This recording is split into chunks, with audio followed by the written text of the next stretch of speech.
Every year, Emma tried to act like her birthday didn't matter. She'd show up for work with her nurse's badge pinned neatly on her chest, her soft blue scrubs freshly ironed, and a tired smile stretched across her face. She'd pass the nurse's station with a small wave, answer a few tired "Morning, Emma" greetings, and go straight into room 209, where her day truly began. But this year hit different. Because this year, not a single soul, not her coworkers, not her family, not even the people she texted every day, remembered. Not one message, not one call, not one happy birthday. She was turning 29, and it felt like she didn't even exist. Except, someone did remember.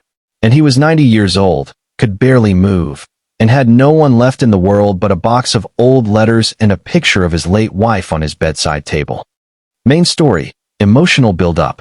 Emma had been working the geriatric night shift at St. Catherine's Memorial Hospital for over 6 years. She was known for her patience, her soft-spoken nature, and her quiet resilience.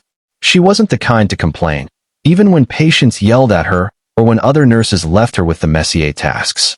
Her life outside of the hospital was quiet, too quiet. Her parents had passed away early in her 20s. Her younger brother had moved overseas and rarely called. And relationships? She barely had time for those. She poured everything into her patients, especially Mr. Harold Benson in room 209.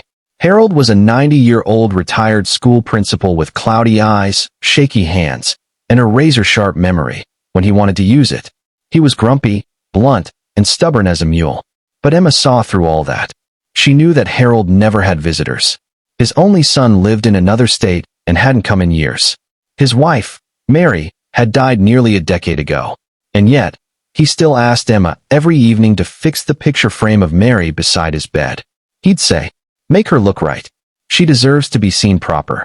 And Emma would smile, even on days she wanted to cry. The forgotten birthday. That morning, Emma woke up before her alarm. Her tiny apartment was colder than usual. She made her coffee and scrolled through her phone, waiting to see if someone, anyone, would send a message. Nothing. At work, she tried to pretend it didn't sting. The nurses were busy. There was an emergency in pediatrics.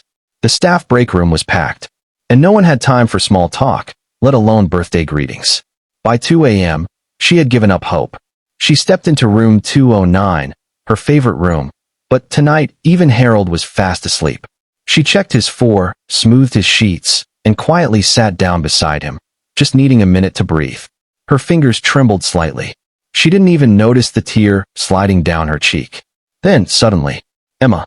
Harold's gravelly voice broke the silence. She startled. "You're awake. Why were you crying, kid?" he asked, blinking slowly. She forced a laugh. "Just tired." He looked at her for a long moment. Then he did something she never expected. He reached under his blanket, pulled out a small, slightly crushed paper bag, and handed it to her. "What's this?" "Happy birthday," he said gruffly. "Don't think I forgot." Her eyes widened. Inside was a folded piece of paper, a card, handwritten, and a single butterscotch candy. The card read, "To the girl who brings light into this old man's life. You think no one sees you, but I do.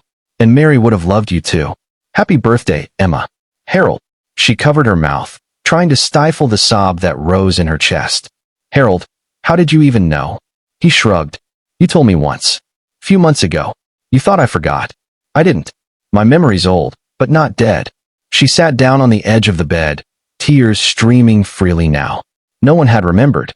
No one but this man, who had every reason to forget everything. But he didn't forget her. The turning point. From that night on, something changed. Emma began smiling more.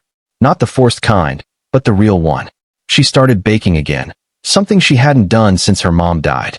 She even joined a community choir after one of the other nurses mentioned it. And Harold? He started eating better, talking more, laughing, especially when Emma teased him about being a secret softie. The hospital noticed the change in both of them. Patients were drawn to Emma's warmth more than ever, and her birthday story slowly passed through the halls like a quiet ripple. One nurse left a card on her locker. Another brought her a slice of cake the next night. They had simply forgotten, but they wouldn't forget again. And Emma? She finally understood something profound. It's not about how many people remember you. It's about who does and why. And sometimes, the most unexpected souls see you the clearest. Closing emotional hook. So if you're watching this and feeling invisible, like no one notices your efforts, your kindness, your pain, remember this. Someone does. Maybe in silence. Maybe in secret. But they see you. Just like Harold saw Emma. And one small act of remembrance can change an entire life. Folded hands like this story. Help us share more true, emotional stories. Please like this video, subscribe to True Ember Stories, and share it with someone who might need to hear this today. Red Heart.